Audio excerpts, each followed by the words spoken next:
Bonjour, je suis Christophe Richaud, gérant du groupe familial Delta Développement Durable, spécialisé dans l'électricité industrielle. Jérémy Bourdillon, je suis le dirigeant de l'entreprise Boubard. On conçoit, on fabrique et on commercialise des équipements de levage destinés à être installés sur les fourches de chariots élévateurs. Michel Provost, je suis le fondateur de la société ASG. Nous sommes une société spécialisée dans la fabrication de produits pour l'audiovisuel professionnel. Nous, ce qu'on s'est rendu compte, c'est que le coût d'achat effectivement d'un produit d'import, d'un produit étranger similaire au nôtre pour la même fonctionnalité, sera toujours moins cher. Par contre, quand on rajoute le facteur temps et quand on raisonne le coût d'usage, ce qui est un vrai principe d'économie circulaire d'ailleurs, là, notre produit, finalement, on peut le rendre moins cher à l'usage qu'un produit concurrent, qu'un produit importé. Donc, au-delà même des considérations écologiques, même économiquement parlant, ça a du sens d'allonger la durée de vie de nos produits parce qu'on peut ensuite démontrer à nos clients que notre produit, le produit qui est plus cher finalement à l'achat, sera le moins cher à l'usage, en apportant toujours plus de services. Et ça va jusqu'à l'aboutissement finalement de cette démarche qui est aujourd'hui de proposer une garantie commerciale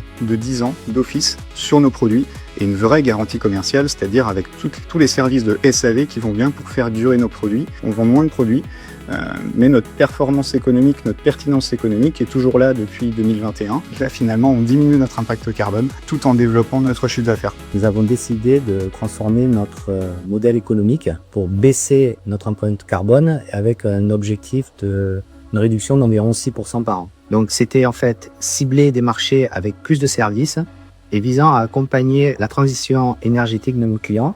Donc c'est aller vers plus de diagnostics électriques, installer des bornes électriques, des panneaux photovoltaïques et travailler sur la modification des postes haute tension pour accueillir la production issue des énergies renouvelables. Ensuite, nous sommes devenus intégrateurs de plateformes de supervision énergétique GTB pour impulser une culture de sobriété énergétique chez nos clients. Et enfin, le dernier levier principal pour nous, c'est réduire les achats de produits et on essaie de favoriser les achats responsables, donc aller vers l'achat de matériel recyclable, durable, réparable.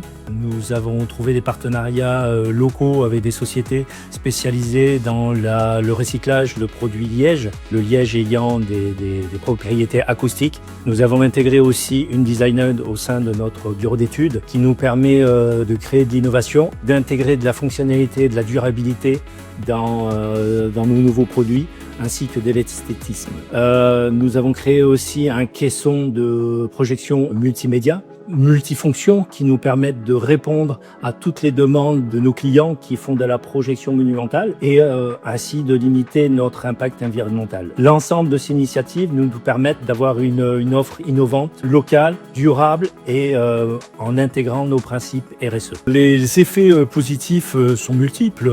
Les effets environnementaux, économiques et relationnels au sein de l'entreprise ont été vraiment marquants. On a développé notre chiffre d'affaires avec certains clients grâce à ces critères. On a pu regagner justement des clients. On a des accords cadres qui sont challengés quand même chaque année avec beaucoup d'offres qui sont toujours moins onéreuses, qui viennent de l'étranger. Et on arrive quand même à conserver justement ces référencements grâce à ces critères RSE et grâce au fait de leur démontrer vraiment qu'on arrive à avoir un coût d'usage moindre. Notre démarche RSE nous a permis de nous positionner d'une façon plus positive sur ces appels d'offres et de pouvoir y répondre déjà dans un premier temps et de pouvoir remporter ces appels d'offres. C'est certain. La reconnaissance d'ASG sur sa responsabilité sociétale est maintenant claire. Donc si je résume, cette dynamique collective nous a permis de travailler cette réflexion autour des enjeux de RSE et tout en confortant notre conviction qu'une entreprise comme une PME comme la nôtre, une entreprise industrielle, peut conjuguer à la fois la performance, l'innovation et l'impact positif.